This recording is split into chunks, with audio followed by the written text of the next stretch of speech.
UP और उत्तराखंड की सीमा से सटे उत्तराखंड के कालागढ़ की झिरना रेंज से वन आरक्षी की अभी हाल में राइफल चोरी हो गई। अब आरोप है कि विभाग ने शक के आधार पर 4 लोगों को कई दिनों तक थाने में रखकर उनकी जमकर पिटाई की। इसके बाद युवक की मौत हो गई।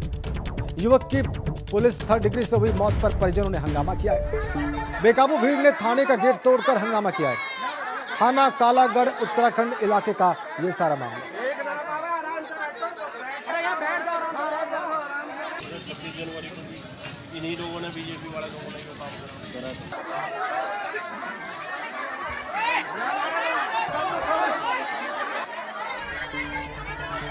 बड़ी खबर बिजनौर से आ रही है। वन आरक्षी के राइफल की चोरी का मामला है। हिरासत में लिए गए युवक की अस्पताल में मौत हो गई है और उसके बाद उसके परिजनों ने थाने के बाहर जमकर हंगामा किया है। थाने में पिटाई का आरोप लगा रहे हैं ये लोग। मौत के बाद जबरदस्त हंगामा हुआ है। वन आरक्षी की राइफल के चोरी के मामले में यह सब कुछ हुआ है। जिस युवक को इस मामले में हिरासत में लिया गया था पुलिस के द्वारा, उसकी अस्पताल में मौत हो गई। पुलिस पर इस युवक के परिजन इस युवक को 3rd डिग्री देने का आरोप लगा रहे हैं और उनका आरोप है कि इसी 3rd डिग्री की वजह से युवक की मौत हुई है। सरफराज हमारे संवाददाता फोन लाइन पर हैं। सरफराज, पूरा मामला क्या है, पूरा प्रकरण क्या है और ताजा अपडेट क्या है, दोनों हमारे दर्शकों को बताएं। देखिए, 14 जुलाई में जो है एक उत्तराखंड का एक इलाका पड़ता है झिरना रेंज। यहाँ पर एक जो वन आरक्षी है उसकी एक राइफल चोरी हो गई थी और इसी सिलसिले में जो है शक के आधार पर जो वन विभाग के अधिकारी है उन्होंने 4 लोगों को हिरासत में लिया था। उसके बाद जो है थाने में उन्हें बुला करके जो है जो परिजनों का आरोप है, साफ तौर से उनका ये कहना है कि लगातार इन्होंने 3rd डिग्री दी, उन्हें मारा पीटा। और जब उसकी जो मामला जो है जो थाने में पहुंचने के बाद जब हालत उसकी बिगड़ी तो उसके बाद जो है थाने के जो इंस्पेक्टर्स हैं, दरोगा हैं, उन्होंने जो है उनके सुपुर्द कर दिया था और कल शाम जो है इसे जिला अस्पताल बिजनौर रेफर कर दिया था। सोनू कुमार नाम का ये शख्स है और इसकी आज सुबह जो है तड़के जो है इलाज के दौरान मौत हो गई। इसी सिलसिले को लेकर के जो है जो मृतक के परिजन है उन्होंने थाना जो कालागढ़ इलाका है उसके जो गेट है, गेट पर जो है घंटों से जो है जाम लगा रखा है, अभी भी जाम लगा हुआ है। इसको लेकर के जो मृतक के परिजन है वो काफी नाराज है। इसको लेकर के उन्होंने शव रखकर घंटों हंगामा किया है और अभी भी हंगामा जारी है। फिलहाल उनका ये कहना है जिन्होंने ऐसी हरकत की है उन्हें जो है कहीं ना कहीं सजा मिलनी चाहिए। फिलहाल जो पोस्टमार्टम है उसके बाद ये पता चल पाया कि आखिर किन वजूहात से ये मौत हुई है। राजेंद्र, बहुत बहुत धन्यवाद आपका सरफराज इन तमाम जानकारियों के लिए। तो परिजनों का हंगामा चल रहा है। उनका आरोप है कि पुलिस की 3rd डिग्री से ही इस युवक की मौत हुई। और बड़ी खबर एक और गाजियाबाद से इस वक्त हमारे पास है। छात्रा की FIR नहीं लिखने पर SSP अमित पाठक खुद थाने पहुंच गए।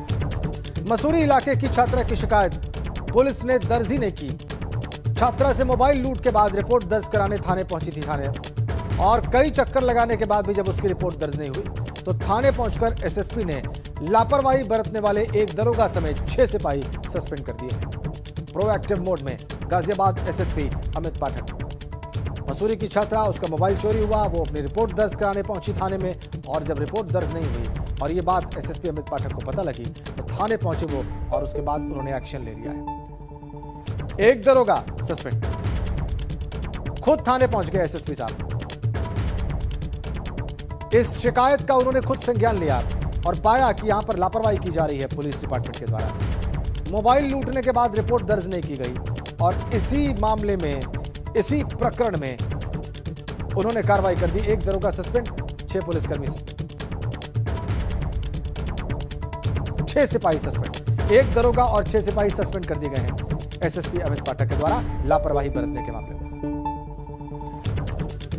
छात्रा जब FIR कराने गई मोबाइल लूट का तो उसकी FIR दर्ज नहीं की जा रही थी। शक्ति सिंह फोन लाइन पर है। शक्ति, ऐसा मामला बहुत कम देखने में आता है कि इस तरह के मामले में SSP खुद एक्शन में आ जाएं और किसी शिकायत पर इतना गंभीर रूप से संज्ञान लेते हुए एक्शन ले ले, सस्पेंड कर दे। क्या हुआ है? कि देखिए, अगर अक्सर देखा जाता है कि थानों में सुनवाई नहीं होती और जो पीड़ित होते हैं तो फिर क्रम वाइज अधिकारियों के पास जाते हैं। लेकिन यहाँ जब एसएसपी ने ये बात सुनी और एसएसपी के पास जब ये पीड़ित परिवार गया, पीड़ित लोग गए, तो उसके बाद एसएसपी अपने आप ही सीधा थाने में पहुंचे और थाने में पहुंचने के बाद उन्होंने खुद ही रिपोर्ट दर्ज कराई, जिसके बाद मसूरी थाने के एक दरोगा समेत 6 सिपाहियों को सस्पेंड कर दिया। जैसे ही एसएसपी पहुंचे वहीं एकदम थाने की पुलिस में हड़कंप मच गया, क्योंकि अक्सर देखा जाता है कि हालांकि जो पुलिस कप्तान होते हैं वो सिर्फ एक साइड पे बोल देते हैं तो भी काम चल जाता है, तो भी उनकी आदेश को फॉलो किया जाता है। लेकिन यहाँ एसएसपी खुद पहुंचे, गंभीरता को देखा, गंभीरता को देखने के बाद उन्होंने वहां पर पहुंचने के बाद सबसे पहले रिपोर्ट दर्ज कराई और उन्होंने मामला भी जाना अच्छे तरीके से, और जिसके बाद ये निकल कर आया कि गलती उसमें पुलिस कर्मियों की थी। ये जो पीड़ित थे वहां पर गए और जाने के बाद इनकी सुनवाई नहीं हुई, जिसके बाद इन्होंने एसएसपी से गुहार लगाई। एसएसपी ऑफिस में बैठे हुए थे, एसएसपी गाड़ी से खुद ही वहां पर पहुंचे और पहुंचने के बाद ये बड़ी कार्रवाई की, जिसमें एक दरोगा और 6 सिपाही तत्काल प्रभाव से सस्पेंड कर दिए। लगातार जो लूट की घटनाएं हो रही है उसमें कभी भी पुलिस रिपोर्ट दर्ज नहीं करती, क्योंकि पुलिस की काफी किरकिरी होती है रिपोर्ट दर्ज करने। बिल्कुल ठीक है आपने शक्ति, इस तरह की बातें अक्सर दर्ज नहीं की जाती और ये शिकायत जनता की रहती है, बहुत सारे लोगों की रहती है। यहाँ हुई तो यहाँ पर एक्शन हो गया, ये बड़ी खबर है, बहुत धन्यवाद आपका। अगली खबर हमीरपुर से है। मुख्य बाजार की 5 मंजिला इमारत में आग लग गई है। शॉर्ट सर्किट से आग लगने से हड़कंप मच गया है। फायर ब्रिगेड की 5 गाड़ियों ने किसी तरह से इस आग पर काबू पाया है। आग की चपेट में आने से एक गैस सिलेंडर फटा है, हादसा हुआ है और करीब 10 लोग, इस हादसे में करीब 10 लोग घायल बताए जा रहे हैं। एक्सक्लूसिव तस्वीरें हमीरपुर से। शॉर्ट सर्किट से आग लगी, एक सिलेंडर इसकी चपेट में आया और उसके बाद 10 लोग चपेट में आ गए, इसकी घायल बताए जा रहे हैं। देखिए इसको बुझाने की कोशिश कैसे की जा रही है, धुआं ही धुआं और फायर ब्रिगेड की गाड़ियां इसे बुझाने की कोशिश करती हुई साथ 5 मंजिला इमारत में आग लगी। हमीरपुर से खबर, तस्वीरें वहां की, तस्वीरों से अंदाजा आप लगा सकते हैं कि भयावह अग्निकांड। आग की लपटें उठती हुई, एक सिलेंडर भी फटा। शॉर्ट सर्किट से आग लगी और जो आग लगी उसकी चपेट में एक सिलेंडर आया, सिलेंडर से धमाका हुआ, फिर आग लगी और बढ़ी, 10 लोग घायल बताए जा रहे हैं। और अगली बड़ी खबर अलीगढ़ से है। सड़क हादसे में 3 लोगों की दर्दनाक मौत हो गई है। अनूप शहर रोड पर तेज रफ्तार ट्रक ने बाइक में टक्कर मार दी है। फर्रुखाबाद और एटा के बताए जा रहे हैं तीनों मृतक। पुलिस ने तीनों शवों को पोस्टमार्टम के लिए भेजा है। अनूप शहर रोड पर तेज रफ्तार ट्रक ने बाइक में टक्कर मार दी है। फर्रुखाबाद और एटा के ये तीनों मृतक बताए जा रहे हैं। पुलिस ने तीनों ही शवों को पोस्टमार्टम के लिए भेजा है। और एक बड़ी खबर और है, आज से बहुजन समाज पार्टी का ब्राह्मण सम्मेलन शुरू हो रहा है। अब प्रबुद्ध वर्ग के सम्मान में विचार गोष्ठी के नाम से यह सम्मेलन हो रहा है और आज से 7 दिनों तक प्रबुद्ध सम्मेलन की शुरुआत करेगी बहुजन समाज पार्टी। अयोध्या में प्रबुद्ध सम्मेलन की शुरुआत करेगी बसपा। 29 जुलाई तक अलग अलग जिलों में बसपा की गोष्ठी का आयोजन किया जाएगा। इस गोष्ठी में कोविड प्रोटोकॉल के तहत सिर्फ 50 लोगों के शामिल होने की अनुमति। दोपहर 1 बजे से यह कार्यक्रम शुरू होगा। अनुभव शुक्ला हमारे सहयोगी अयोध्या में मौजूद है इस वक्त, जो इस सम्मेलन की तैयारियों पर, सतीश चंद्र मिश्रा की वहां उपस्थिति पर और अयोध्या के लोगों में और खासकर ब्राह्मणों में इस सम्मेलन को लेकर जो विचार हैं उस पर बताने के लिए सीधा जुड़ गए। अनुभव, सबसे पहले तो चूंकि आप बता चुके हैं और मैं भी अभी खबर दे चुका हूं कि इस सम्मेलन का नाम बदल दिया गया है और दोपहर 1 बजे से प्रारंभ होगा। सतीश चंद्र मिश्रा इसको देखेंगे वहां पर, लेकिन अयोध्या और आसपास के ब्राह्मण समाज में इस सम्मेलन को लेकर या बसपा के इस इनिशिएटिव को लेकर कोई उत्साह है या सब कुछ सामान्य है? उन्हें लगता है कि ये एक और राजनीतिक स्टेप है एक राजनीतिक दल का? देखिए राजन, हम पहले भी अयोध्या आते रहे हैं और आज भी अयोध्या पहुंचे हैं, हनुमानगढ़ी पे मौजूद हैं और क्योंकि सबसे पहले जो भी रामलला के दर्शन करने जाता है वो हनुमानगढ़ी जरूर आता है। और जब बसपा एक बार फिर से ब्राह्मणों को रिझाने में जुटी है तो वो भी कहीं ना कहीं पार्टी के नेता अयोध्या की परिक्रमा आज कर रहे हैं। हम यहाँ पर पहुँचे और जब हम यहाँ पहुँचे मंदिर परिसर में तो तमाम जो दुकानदार हैं उन्हें ये जानकारी नहीं कि आज कोई यहाँ पर किसी पार्टी के कोई नेता आ रहे हैं। उन्हें लगा कि शायद कोई सत्ताधारी दल के लोग आ रहे हैं, उन्होंने हमसे जानकारी मांगी। तो अगर हम कहें कि जो आपने कहा कि क्या आसपास के इलाके में ब्राह्मण समाज को लेकर ये जो उन्होंने नाम बदला है, हालांकि कोशिश यही है कि ब्राह्मणों को कैसे जोड़ा जाए, पर अब नाम बदल दिया है, प्रबुद्ध वर्ग के सम्मान में विचार संगोष्ठी। पहले प्रबुद्ध वर्ग सम्मेलन, लेकिन प्रबुद्ध वर्ग सम्मेलन 2016 में समाजवादी पार्टी सरकार में कैबिनेट मंत्री रहे मनोज पांडे कर चुके हैं, इसीलिए इसको नाम दिया प्रबुद्ध वर्ग के सम्मान में विचार संगोष्ठी। और जिस तरीके से कोशिश है कि 2007 का जो इनका सोशल इंजीनियरिंग का फॉर्मूला था, उसी के तरीके से 2022 में भी सत्ता हासिल की जाए, क्योंकि 14 साल हो गए यूपी की सत्ता से बीएसपी को गायब हुए। फिर लगातार आप देखिए क्या स्थिति है, वोट परसेंटेज कम होता जा रहा है। और अब शायद ये लग रहा है कि अगर ब्राह्मण पार्टी के साथ जुड़ जाएंगे तो कहीं ना कहीं पार्टी को शायद वोट परसेंट बढ़ेगा, शायद सीटें बढ़ेंगी, और इसीलिए एक बार फिर से ब्राह्मणों को रिझाने की ये कोशिश है। लेकिन अब चाहे ब्राह्मण हो चाहे दूसरी जाति के लोग हो, उनको ये पता है कि जब चुनाव करीब आते हैं तभी सियासी दलों को उनकी याद आती है। आज से यहाँ पे शुरुआत कर रहे हैं अपने प्रबुद्ध वर्ग विचार संगोष्ठी की, फिर उसके बाद 2 दिन अम्बेडकर नगर में करेंगे। अम्बेडकर नगर में 2 दिन इसलिए रखा गया क्योंकि बीएसपी का गढ़ माना जाता है। फिर प्रयागराज में करेंगे, फिर उसके बाद प्रतापगढ़ में करेंगे, सुल्तानपुर में करेंगे। तो कोशिश यही है बीएसपी की कि कैसे ब्राह्मणों को जोड़ा जाए। और 2007 में जब सरकार बनी थी तो देखिए सबसे महत्वपूर्ण भूमिका निभाई थी ब्राह्मणों ने। जी वोट परसेंटेज जो भी रहा हो, लेकिन कहीं न कहीं ब्राह्मणों ने बीएसपी के लिए निगेटिव कैंपेनिंग नहीं की थी, नकारात्मक बातें नहीं बोली थी, और इसी का फ़ायदा मिला था। इस बात को बीएसपी के नेता भी मानते हैं, और कोशिश यही है कि एक बार फिर से इसी समाज को साथ लेकर 2022 में कुछ नया, कुछ ज़्यादा सीटें जीती जाए।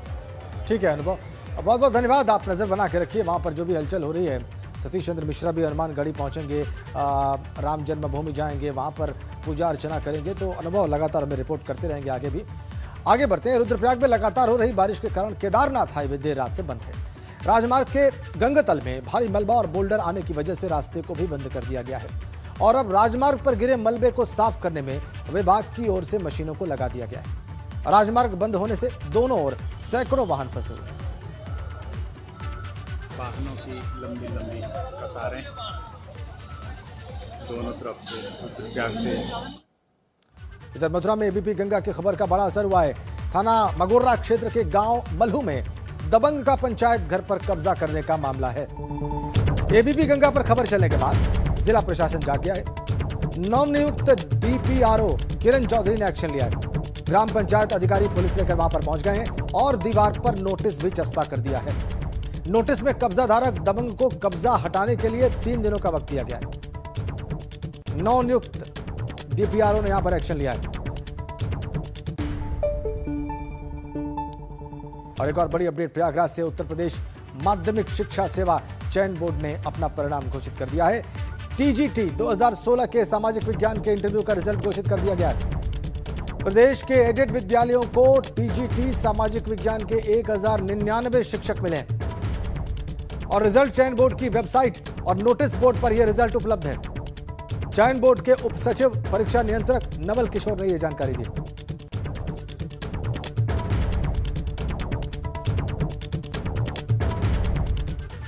अब खबर मथुरा से। यहां पर वृंदावन में यमुना के किनारे 2 युवक यमुना में डूब गए। देवराहा बाबा घाट पर डूबे इन दोनों युवकों को यमुना नदी से रेस्क्यू करके बाहर तो निकाल लिया गया, लेकिन अस्पताल में इलाज के दौरान दोनों की अफसोसनाक मौत हो गई।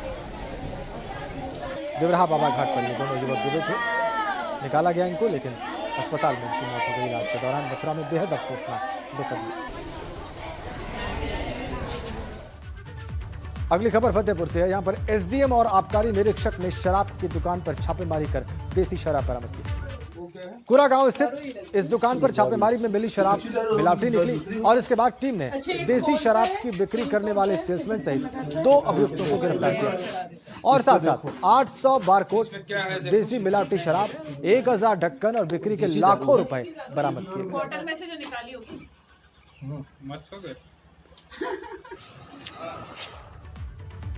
और अब बात बिजनौर की। यहां पर एक फरार गैंगस्टर पर कार्रवाई करते हुए पुलिस ने संपत्ति कुर्क कर ली है। कोर्ट के आदेश के बाद पुलिस ने आरोपी बदमाश अफसर कुरैशी की संपत्ति कुर्क की। पुलिस ने यहां से कुल 78,52,000 रुपए की संपत्ति कुर्क की है। एक गैंगस्टर एक्ट के तहत कुर्की की कार्रवाई की गई है। इसमें अफसर कुरैशी आदि पुत्र श्री अजमल कुरैशी उर्फ मोहम्मद हनीफ की 78,52,000 की संपत्ति कुर्क की गई है और इसी कुर्की के करने के क्रम में पूरी टीम यहाँ पर आई हुई है, जो कि न्यायालय जिला मजिस्ट्रेट बिजनौर के आदेश के क्रम में कुर्की कार्रवाई की जा रही है। प्रधानमंत्री नरेंद्र मोदी 30 जुलाई को सिद्धार्थनगर आ रहे हैं। दौरे को लेकर स्थानीय सांसद जगदंबिका पाल का कहना है कि पीएम प्रदेश को बड़ी सौगात दे रहे हैं और लगातार केंद्र सरकार की तरफ से विकास के लिए हर संभव मदद की जाए। प्रधानमंत्री नरेंद्र मोदी 30 जुलाई को सिद्धार्थनगर जा रहे हैं और कई मेडिकल कॉलेजों की सौगात उत्तर प्रदेश को देंगे। हमारे साथ बातचीत के लिए मौजूद हैं सिद्धार्थनगर से सांसद जगदंबिका पाल जी। सर, प्रधानमंत्री का दौरा है आपके संसदीय क्षेत्र में, किस तरीके की तैयारियां हैं और क्या सौगात आप लोग के क्षेत्र को मिलने वाली है? देखिए, ये ऐतिहासिक क्षण है। शायद आज़ादी के बाद उत्तर प्रदेश में कुल 9 मेडिकल कॉलेज थे और आज योगी आदित्यनाथ जी मुख्यमंत्री बने और प्रधानमंत्री ने 9 मेडिकल कॉलेज एक साथ राजकीय मेडिकल कॉलेज का उद्घाटन होने जा रहा है। तो इससे साफ है कि किस तरह से उत्तर प्रदेश का विकास हो रहा है और यहाँ तक कि खुद प्रधानमंत्री जी ने कहा और योगी जी ने कहा कि हर जनपद में आने वाले दिनों को एक मेडिकल कॉलेज हम देंगे। तो ये अपने आप में उत्तर प्रदेश के लिए इससे बड़ी कोई सौगात हो नहीं सकती है। सौभाग्य है कि तथागत गौतम बुद्ध की धरती है कपिलवस्तु, सिद्धार्थनगर, जहाँ गौतम बुद्ध पैदा हुए थे, उस बुद्ध की धरती से ही वो पूरे प्रदेश के मेडिकल कॉलेजेस का वर्चुअल उद्घाटन करेंगे। तो निश्चित तौर से ये सिद्धार्थनगर और पूरे प्रदेश के लिए एक सौभाग्य का क्षण होगा।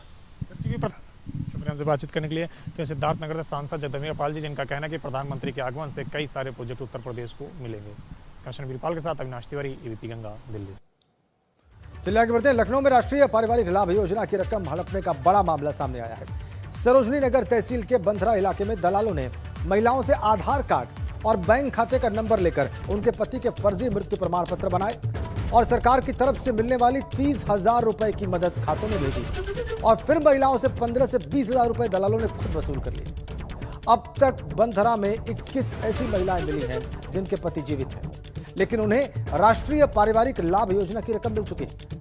फिलहाल मामले की जानकारी होने पर समाज कल्याण विभाग के प्रमुख सचिव ने इस मामले की जांच कराने का भरोसा दिया है। और आपको यह भी बताएं कि राष्ट्रीय पारिवारिक लाभ योजना में गरीब परिवार के 60 साल से कम उम्र के कमाऊ मुखिया की मौत पर सरकार की ओर से एक मुश्त 30,000 रुपए की आर्थिक मदद दी जाती है।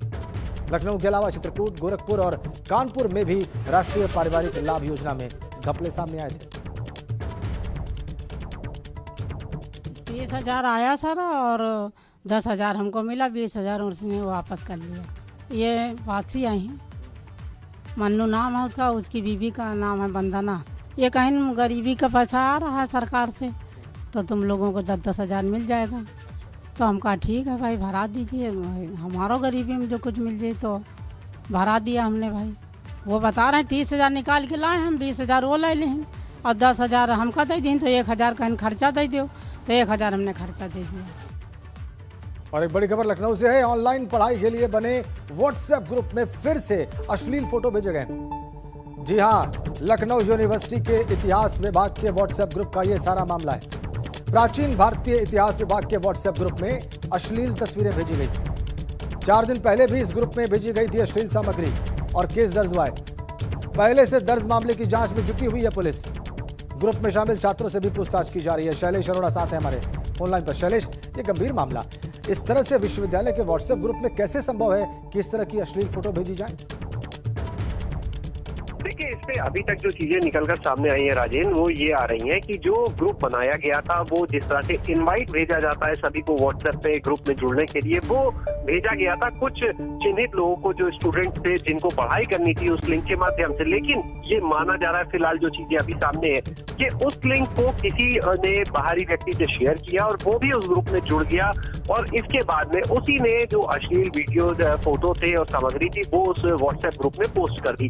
4 दिन पहले ये मामला हुआ और उसके बाद में इस मामले में FIR भी दर्ज कराई गई। पुलिस जांच कर रही है। कई स्टूडेंट थे जो उस ग्रुप से जुड़े थे, उनसे पूछताछ भी की गई। इसके बाद अब देर रात करीब 1:15 बजे एक बार फिर से इस तरह की हरकत हुई है। हालांकि अभी हमारी बात हुई विश्वविद्यालय के जो चीफ प्रोक्टर हैं उनसे बात हुई, तो उन्होंने ये बताया कि इस बार जो ग्रुप था वो एक नया ग्रुप बाकायदा बनाया किसी तत्व ने, और उसके बाद उस तत्व ने उसमें कुछ लोगों के जो नंबर वो पहले ही दूसरे ग्रुप से निकाल चुका था उन नंबर्स को जोड़ा, और फिर से उसने अश्लील फोटो सामग्री पोस्ट करने के बाद, भद्दे कमेंट्स करने के बाद खुद उसने एग्जिट कर लिया।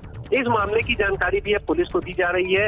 इसके बाद में पुलिस जो है दोनों मामलों में, इस दूसरे मामले में भी प्राथमिकी दर्ज करेगी और दोनों की जांच आगे बढ़ाएगी। निश्चित रूप से देखिए, कोरोना काल में ऑनलाइन पढ़ाई ही एक माध्यम बचा है बच्चों का जिससे भविष्य सुरक्षित रहे, लेकिन अगर इस तरह की चीजें होंगी तो निश्चित रूप से चाहे टीचर्स उनके लिए पढ़ाना मुश्किल होगा, छात्राओं के लिए पढ़ना मुश्किल होगा, एक बड़ी चुनौती हो जाएगी और बड़ी मुश्किल खड़ी हो सकती है। तो मामले को गंभीरता से लेते हुए विश्वविद्यालय प्रशासन, पुलिस प्रशासन सभी जुट गए पूरे मामले की जांच में कि जो भी ऐसे लोग हैं उन्हें जल्द से जल्द चिन्हित कर कार्रवाई की जाए ताकि बाकी लोगों में एक मैसेज जा सके। इससे पहले अगर हम बात करें तो देखिए, हमने जब कोरोना की फर्स्ट वेव आई थी तब देखा था कि जो स्कूलों में पढ़ाई होती थी तो वहां पर टीचर्स के साथ भी अभद्रता के मामले सामने आए थे, लेकिन इस बार जो मामला सामने आया है इसमें बाकायदा व्हाट्सएप ग्रुप जिसमें लड़कियां भी थी, छात्राएं छात्र सभी जुड़े थे और टीचर्स थे, उस ग्रुप में इस तरह की अश्लील सामग्री को भेजा गया। बहुत धन्यवाद शैलेश आपका।